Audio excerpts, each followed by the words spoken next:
ஒரு நாள் இல்ல ஒரு நாள் இந்த அண்ணனை நீ நிச்சயமா ஏத்துப்ப. அமரப்பள்ளி, அமரப்பள்ளி. பாஸ்கர், நில்லை.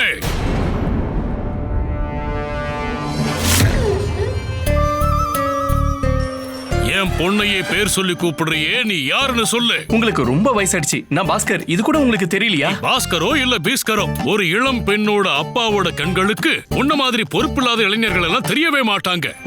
உங்களுக்கு தெரியலன்னா என்ன? அமரப்பள்ளிக்கு என்ன தெரியும்? அதுவே எனக்கு போதுமே. நான் அமரப்பள்ளியை சந்திக்கணும்.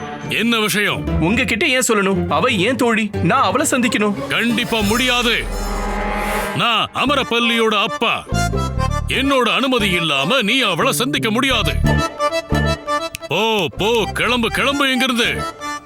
ஆனா அப்பா, பாஸ்கர் என்னோட நண்பன். ஐயோ அம்மா, ஏம்மா? இவன் நண்பன் இல்ல, விசித்திரமானவன். என்ன சொல்றீங்க? இப்படிப்பட்ட ஒருத்த நண்பனா இருக்கிறத விட இல்லாம இருக்கிறதே நல்லது. அமரப்பள்ளி, போலாம். நான் உன்னை கூட்டிட்டு போக வந்திருக்கேன். நான் தான் சொல்லிட்டேன்ல, அமரப்பள்ளி இப்ப உன் கூட எங்கேயும் வரமாட்டா.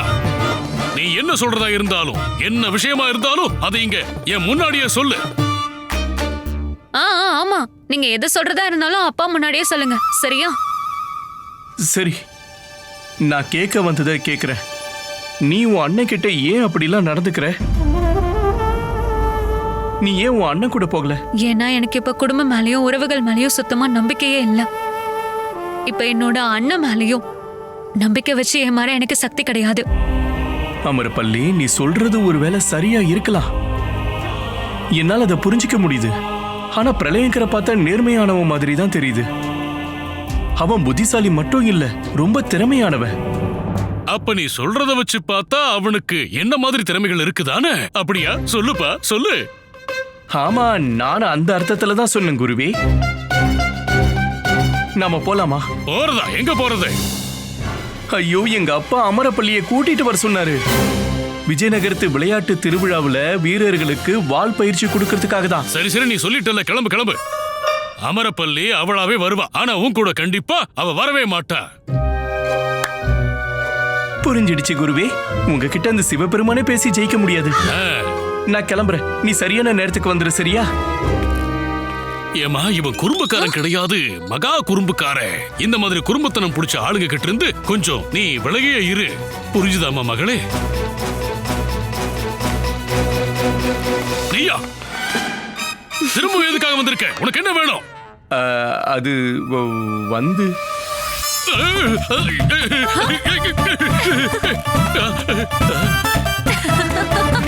தாத்தா, நான் இப்ப உங்களோட நாடாவை இறுக்கமா கட்ட வந்தேன். என்ன புரிஞ்சிருச்சா? அவர் என்ன சொல்றாரு? என்ன சொல்லிட்டு போறாருப்பா? ஏன், என்னாச்சு? என்னாச்சு? எப்ப என்னாச்சு? ஒன்னும் ஆகலையே. சரி சரி, கிளம்பு. நீ பயிற்சி கொடுக்க கிளம்பு. நானும் இப்ப அரசவைக்கு கிளம்புறேன். ஒரு ரொம்ப ரொம்ப முக்கியமான விஷயத்தை பத்தி அங்க நான் போய் விவாதிக்கணும். நீங்க போயிட்டு வாங்க.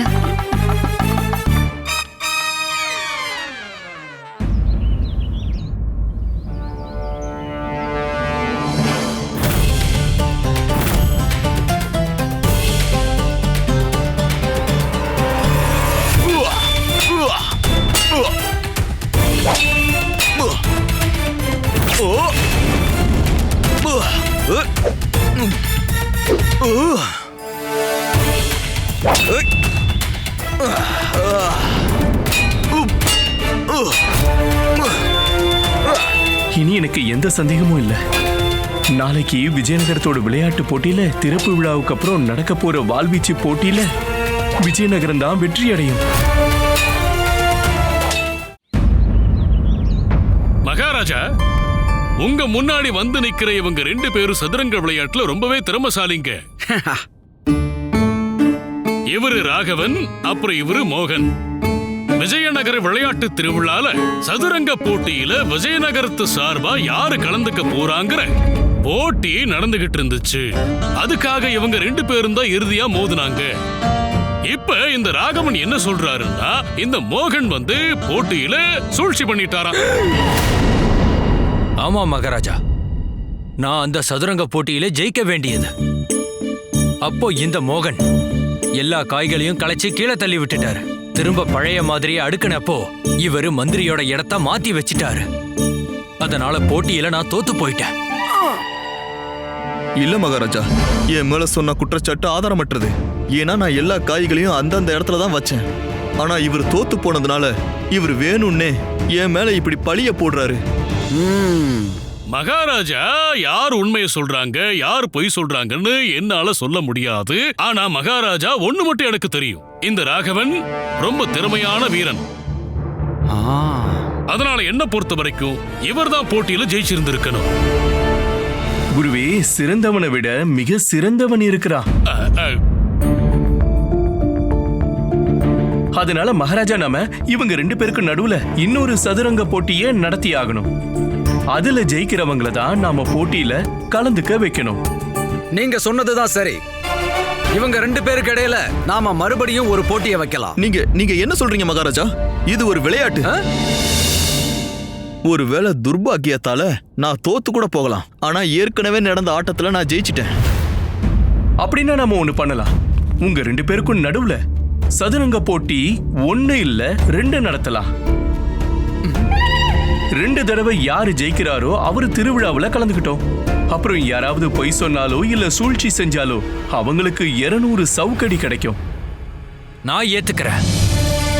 எனக்கு என்னுடைய விளையாட்டு திறமை மேல நம்பிக்கை இருக்கு. அப்புறம் எனக்கு என் மேலேயும் நம்பிக்கை இருக்கு. ஏன்னா நான் எந்தவித சூழ்ச்சியும் செய்யல, அப்புறம் எந்த பொய்யும் சொல்லல. ஆனா இது விளையாட்டு மகாராஜா. இதுல யாரு வேணாலும் ஜெயிக்கலாம் தோக்கலாம். ஆனா மகாராஜா, போதும், இதை தெரிஞ்சுக்க தான் நான் விரும்பினேன். மகாராஜா, விளையாட்டு திருவிழாவுல ராகவனே கலந்துகிட்டோம். ஆனா பண்டிதர் ராமகிருஷ்ணா, கொஞ்சம் விளக்கி சொல்லுங்க. நீங்க எதை வச்சு இப்போ அவ்வளவு உறுதியா ராகவன் தான் கலந்துக்கணும்னு சொல்றீங்க? ஏனா குருவே, ராகவன் கிட்ட தன்னம்பிக்கை இருக்கு. அவரு ஜெயிப்பாருன்னு நம்புறாரு. அவரு மோகன மாதிரி கலங்கவோ அச்சப்படவோ இல்ல. எந்த ஒரு விளையாட்டா இருந்தாலும் அதுல வெற்றி அடையணும்னா இந்த எண்ணம் வேணும். வீரன் விளையாட்டுல திறமையானவனா இருக்கணும். ஆனா எந்த ஒரு போட்டியும் தகுதியால மட்டும் வெற்றி அடையறதில்ல. அதுக்கு ஒருத்தருக்கு தன்னம்பிக்கை ரொம்ப ரொம்ப முக்கியம். அப்புறம் விஜயநகரத்து விளையாட்டு திருவிழாவுக்கு தன்னம்பிக்கை நிறைந்த எல்லா வீரர்களையும் வரவேற்கிறோம். பண்டிதர் ராமகிருஷ்ணர் அவர்களே, நான் நீங்க சொல்ற கருத்தை முழுமையா ஏத்துக்கிறேன். நிச்சயமா ராகவன் தான் கலந்துக்கணும். இப்ப நான் விரும்புறது ஒண்ணுதான். நாளைக்கு நடக்க போற வாழ்வீச்சு போட்டியில நம்ம வீரன் இதே நம்பிக்கையோட களத்துல இறங்கி ஆகணும்.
மகாராஜா, முகூர்த்த நேரம் இப்ப வந்துருச்சு. நீங்க விளையாட்டு திருவிழாவை இப்ப ஆரம்பிச்சு வைங்க.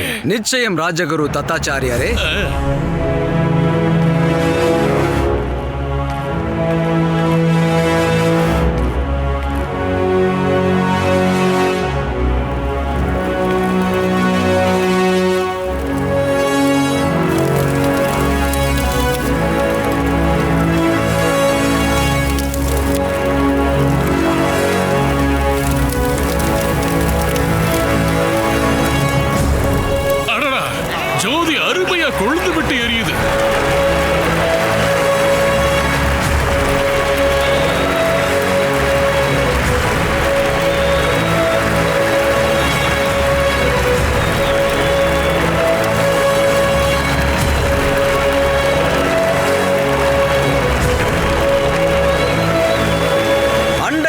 சேர்ந்த அனைத்து நாட்டு அரசர்களே, விஜயநகரத்து மக்களே, அனைத்து வீரர்கள் மற்றும் பார்வையாளர்களே, உங்க அனைவரையும் விஜயநகரத்து விளையாட்டு திருவிழாக்கு அன்போடு வரவேற்கிறேன்.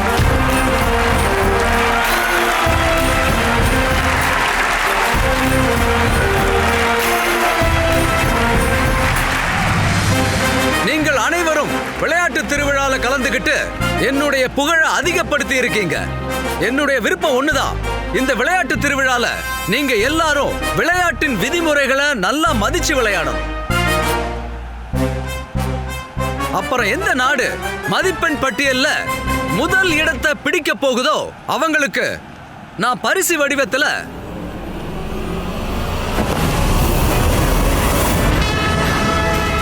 இந்த தங்க கோப்பையை மகிழ்ச்சியோட வழங்க போறேன்.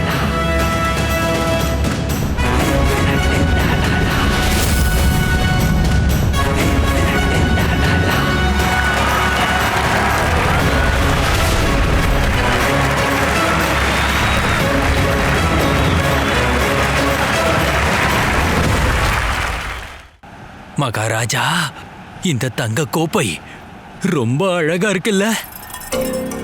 இது அடையறதுக்கு நம்ம வீரர்கள் நல்லா முயற்சி பண்ணுவாங்க. கழுதை தான் முயற்சி பண்ணிக்கிட்டு இருக்கோம். ஆனா நீங்க இதை அடைஞ்சே ஆகணும். சாமதான பேத தண்டம் எதை வேணா பயன்படுத்துங்க. ஆனா நம்ம ஜெயிச்சே ஆகணும். நீங்க கவலைப்படாதீங்க மகாராஜா. இந்த வாள்வீச்சு போட்டியில நான் தான் வெற்றி அடைவேன். விதிமுறைப்படியோ இல்லையோ நான் தான் ஜெயிப்பேன். இதை தான் நான் கேட்கணும்னு ஆசைப்பட்டேன்.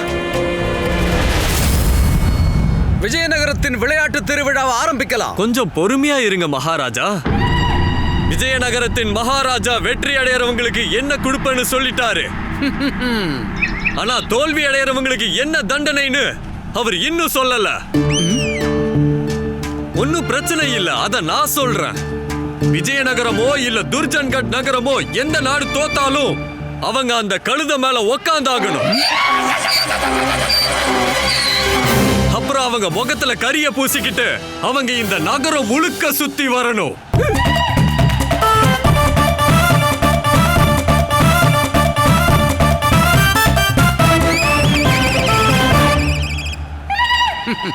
துர்ஜன் குமார், அந்த கழுத மேல நீங்க தான் உட்கார போறீங்க. நீங்க தான் உட்கார போறீங்க பாலகுமார்.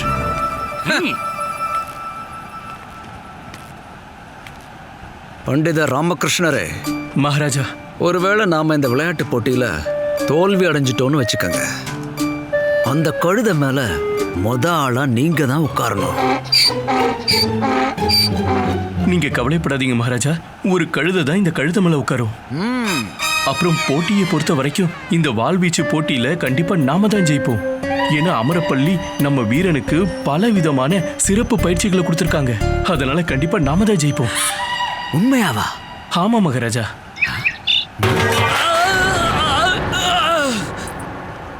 அது என்ன சத்தம்?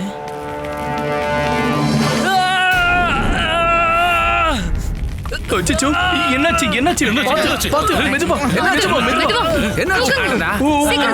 உன் கையை கொடு நண்பா, கையை கொடு. கையை கொடு. எழுஞ்சிக்கிறதுக்கு முயற்சி பண்ணு, நல்லா பண்ணு. இல்ல ராமகிருஷ்ணரே, என் காலை அசைக்க கூட முடியல. எப்படி இந்த விபத்து நடந்தது? நாங்க இங்க வால் பயிற்சி எடுத்துட்டு இருந்தோம். அப்ப அந்த சிலை எப்படி விழுந்துச்சுன்னே எங்களுக்கு தெரியல. நாங்க யாரும் அந்த சிலையை தொடவே இல்ல. எப்படி இப்படி நடந்துச்சுன்னே தெரியல. மகாராஜா, இவர் இருக்கிற நிலைமையை பார்த்தா போட்டியில கலந்துக்க முடியும்னு தோணல. பண்டித ராமகிருஷ்ணரே, திடீர்னு இப்படி சொன்னா எப்படி? எனக்கு ரொம்ப பயமா இருக்கு.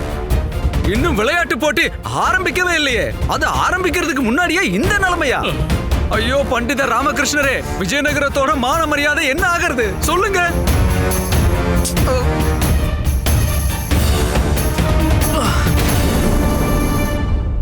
ஆனா என்னுடைய கேள்வி ஒண்ணுதான், இந்த விபத்து எப்படி நடந்துச்சு? இது விபத்து இல்ல மகாராஜா, விபத்தே இல்ல.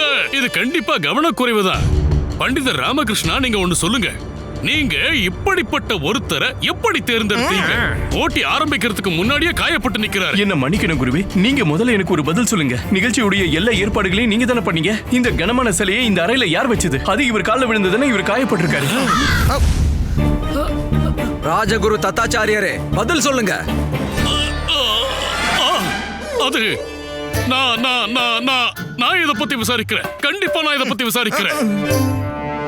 ஆனா பண்டிதர் ராமகிருஷ்ணரே, எனக்கு இப்ப ரொம்ப பயமா இருக்குதுங்க. ஏங்க நாம போட்டி ஆரம்பிக்கிறதுக்கு முன்னாடியே போட்டியை விட்டு வெளியே போயிடும் போல இருக்க. அப்படி மட்டும் நடந்துச்சுன்னா அப்புறம் மகாராஜா அந்த துர்ஜனோட சவால்.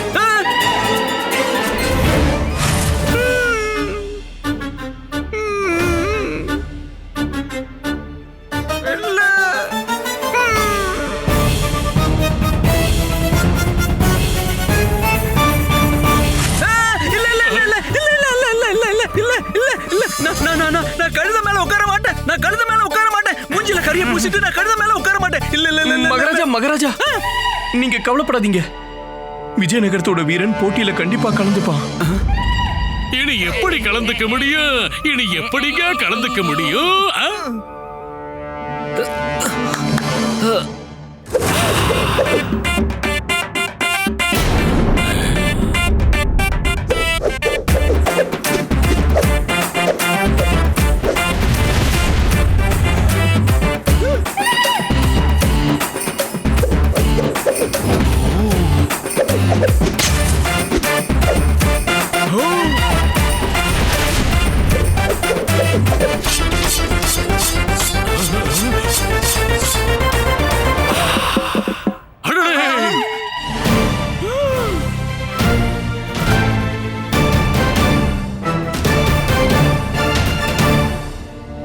மகாராஜா, இவன் தான் அந்த வீரன்.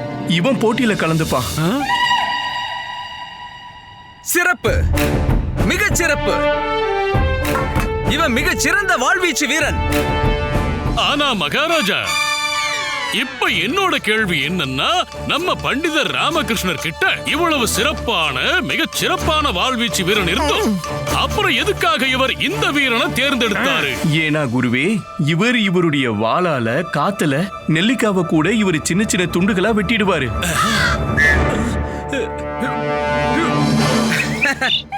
ஒன்னும் பிரச்சனை இல்ல, ஒன்னும் பிரச்சனை இல்ல. இந்த போட்டியில இப்ப இவரே கலந்துக்கட்டும். உடனே மைதானத்துக்கு போலாம். எல்லாரும் வாங்க. உடனே தயாராகு. இப்ப விஜயநகரத்தோட மரியாதையே உன் கையில தான் இருக்கு. அப்புறம் நீங்க 2 பேரும் தயவு செஞ்சு இவரை பாத்துக்கோங்க. சீக்கிரமா இவருக்கு குணமாகணும். உத்தரவு.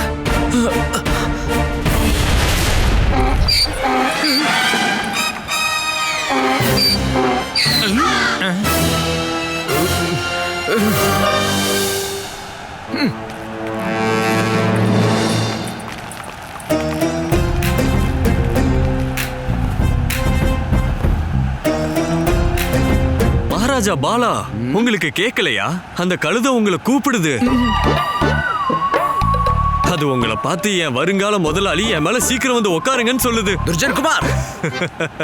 மகாராஜா துர்ஜன், என்ன மன்னிக்கணும். கழுதையோட குணம் கூட உங்ககிட்ட இருக்கா? நீங்க என்ன சொல்ல வரீங்க? இல்ல, நான் என்ன சொல்ல வந்தேன்னா, உங்ககிட்ட நிச்சயமா கழுதையோட குணமும் இருக்கு. அதனாலதான் அந்த கழுதை என்ன சொல்லுதுன்னு உங்களால புரிஞ்சுக்க முடியுது. என்ன?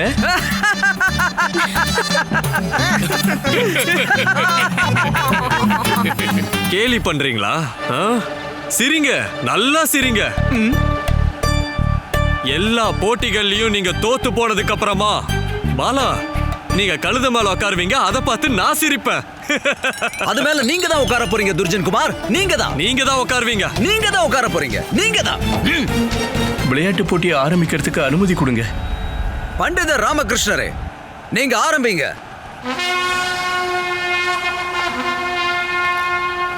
விஜயநகரத்தின் மக்களே, மதிப்பிற்குரிய விருந்தினர்களே, அண்டை நாட்டு ராஜாக்களே, மந்திரிகளே மற்றும் அமைச்சர்களே மற்றும் விஜயநகரத்துக்கு வருகை தந்திருக்கும் அனைத்து விருந்தினர்களே, உங்களை விஜயநகரத்து விளையாட்டு திருவிழாவுக்கு அன்புடன் நான் வரவேற்கிறேன்.